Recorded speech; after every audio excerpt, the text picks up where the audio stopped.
Hello everyone, welcome back to the channel. Today we explore the incredible story of a man whose name echoes through centuries, a warrior who fought not for power or revenge, but for faith, honor, and justice.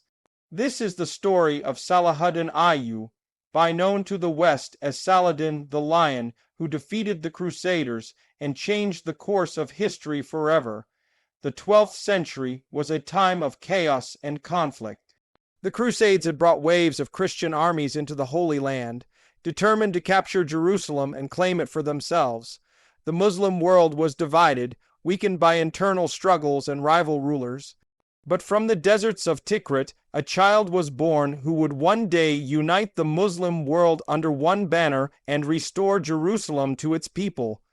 That child was Yusuf ibn Ayyub, later known as Salahuddin Ayyubi. Salahuddin was born in 1137 in Tikrit, Iraq. His father, Ayyub, served under a powerful Kurdish general named Zengi. From a young age, Salahuddin showed discipline, intelligence, and a deep sense of purpose. He was not the typical image of a fierce warrior. In fact, he was soft, spoken, humble, and preferred books over battles. But destiny had chosen him for something far greater. When Salahuddin was a young man, his family moved to Damascus, a city that became his home and heart. It was there that he learned about leadership, faith, and the value of unity. Under the mentorship of his uncle, Shirkuh, a brilliant general, Salahuddin entered military service under the powerful ruler Nur ad-Din Zengi. At first, Salahuddin fought quietly beside his uncle, learning the art of war, patience, and diplomacy. He studied not just how to win battles, but how to win hearts. In 1169, destiny began to reveal itself. The Fatimid Caliphate in Egypt was collapsing. Nur ad-Din sent Shirkuh and Salahuddin to Egypt to restore order and bring it under Sunni rule. After Shirkuh's sudden death, Salahuddin, at only 31 years old, was appointed vizier of Egypt. Many doubted him, seeing him as too young, too inexperienced. But Salahuddin quickly proved everyone wrong. He rebuilt Egypt's army, restored justice, and won the loyalty of his people with kindness and strength. But Salahuddin's true vision was far greater. He dreamed of uniting the entire Muslim world, torn apart by politics and greed. He knew that only through unity could they stand against the Crusaders who held Jerusalem. And so, one by one, Salahuddin brought the divided lands together: Egypt, Syria, Mosul, and beyond, not through terror, but through patience, strategy, and respect. His empire began to rise, not just in power, but in honor. The Crusaders, however, were not blind to his growing influence. They feared him, and for good reason. Salahuddin's name became a symbol of strength. His leadership inspired thousands to join his cause. Even his enemies began to respect him for his fairness in war. He refused to kill prisoners unnecessarily and never humiliated his foes. To him, war was not for hatred, it was for justice. Then came the moment that would define his life, the Battle of Hattin in 1187. It was the clash that would decide the fate of Jerusalem. The Crusader army, led by King Guy of Lusignan and the infamous Raynald de Chatillon, marched across the scorching desert of Palestine. Salahuddin watched them closely, planning his move. He knew the land, the heat, and the thirst would be his greatest allies. In July, the two forces met near the hills of Hattin. The Crusaders were exhausted, their men dehydrated, and morale low. Salahuddin surrounded them, cutting off their access to water. The sun burned mercilessly, and as the smoke from burning grass filled the air, the Crusader army collapsed in chaos. The Muslim forces swept in swift, precise, unstoppable. Within hours, the once mighty Crusader army was destroyed. King Guy was captured, and Raynald de Chatillon, who had broken every treaty and insulted the Prophet himself, was executed by Salahuddin's own hand. Justice was served. After the victory at Hattin, Salahuddin marched toward Jerusalem. The holy city that had been under Crusader rule for nearly 88 years was now within his grasp. But when he reached the city, there was no arrogance, no cruelty. Instead, he offered peace. He gave the Crusaders a choice: surrender peacefully, and your lives will be spared. They refused at first, but after realizing resistance was hopeless, they agreed.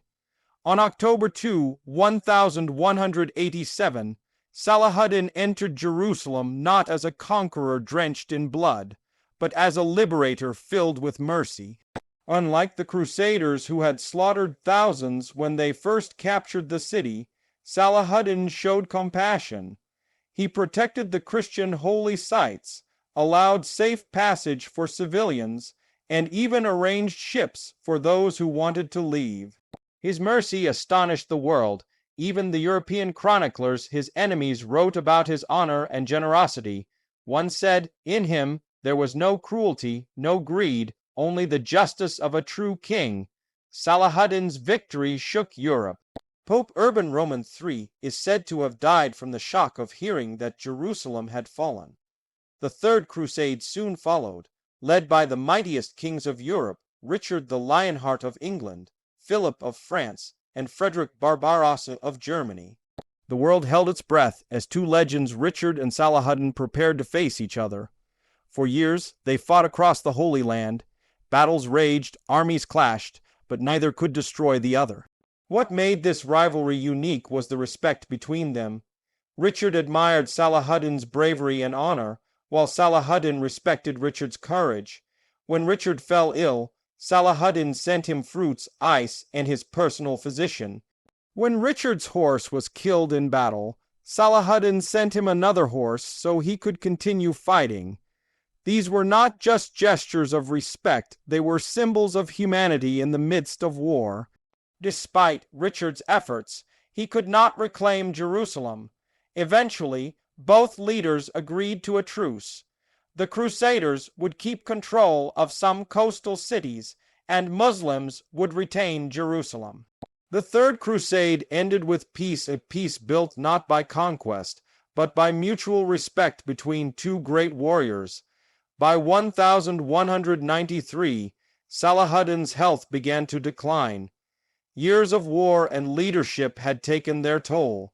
He had achieved everything he dreamed of: unity, justice, and victory. Yet he lived simply, owning almost nothing. When he died in Damascus at the age of 55, his treasury was nearly empty. He had given away his wealth to the poor and to his soldiers. The man who once ruled vast lands left behind nothing but his faith and legacy. At his funeral, people wept openly. Muslims and Christians alike mourned him. Even his enemies called him a man of honor.